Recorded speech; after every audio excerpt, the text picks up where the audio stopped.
বাসায় মেহমান আসার আগে আমরা যেটা করে থাকি সেটা হচ্ছে কাটা পিঠা আর সেই সাথে ফ্রোজেন করে রাখা। তো মেহমানরা আসার আগে যদি এই কাজগুলো আমরা রেডি করে রেখে দিই তাহলে খুব সহজেই ডিপ ফ্রিজ থেকে বের করে তাদেরকে ভেজে দিতে সুবিধা হয় এবং তাদের সাথে গল্প কথা বলতেও অনেক সহজ হয়ে থাকে। তো আমি এখানে প্রথমে চিকেন পুরটা করে নিয়েছি, যেখানে আস্ত চিকেন আর গাজর টমেটো দিয়ে ময় মশলা তেল দিয়ে স্বাদ মতো ঝাল দিয়ে সিদ্ধ করে নিয়েছি। তারপর এখন আমি মাংসগুলোকে ঝুরা ঝুরা করে নিচ্ছি। আর এদিকে আমার শাশুড়ি মা 2 প্যাকেট চাট মশলা দিয়েছে, এখন চিকেন মশলা দিল 1 প্যাকেট, তারপরে ধনিয়া পাতা কুচি দিয়ে দিল। তারপরে এখন আমি মেখে নিয়েছি। তারপরে এখন এখানে যেটা করব সেটা হচ্ছে পেঁয়াজ বেরেস্তা দিয়ে দিলাম। পেঁয়াজ বেরেস্তা দিয়ে আবার খুব ভালো করে মেখে নিব।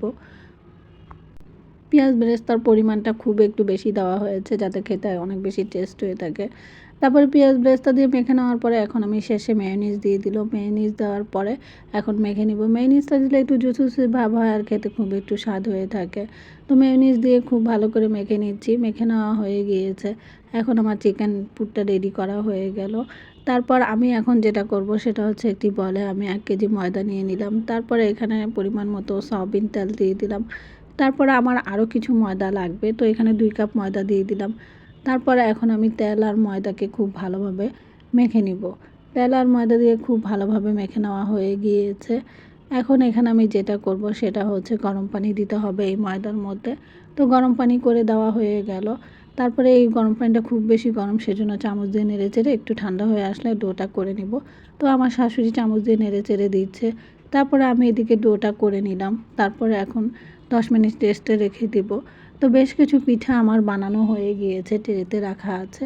তো আপনাদেরকে দেখানোর জন্য একটি বড় রুটি আমি বেলে নিলাম আর এখন সেই চিকেন পুরটা আমি দিয়ে দিলাম। তো আরও এটা বানানোর পরও অনেক ময়দা তো রয়ে গিয়েছে, সেগুলো আবার বানাতে হবে।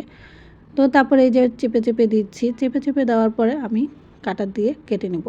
তারপরে যেটা করা হবে ফ্রোজিংয়ের কথা যে বলছি সেটা হচ্ছে আমি ট্রের উপর পিঠাগুলো রাখবো, বেশ কিছু পিঠা। তো নিচে যে পিঠাগুলো থাকবে তার উপরে আমি পলি ব্যাগ দিয়ে দিব।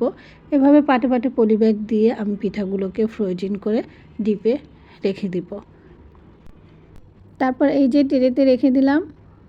এভাবে সবগুলো চিকেন কাটা পিঠা করে নেব।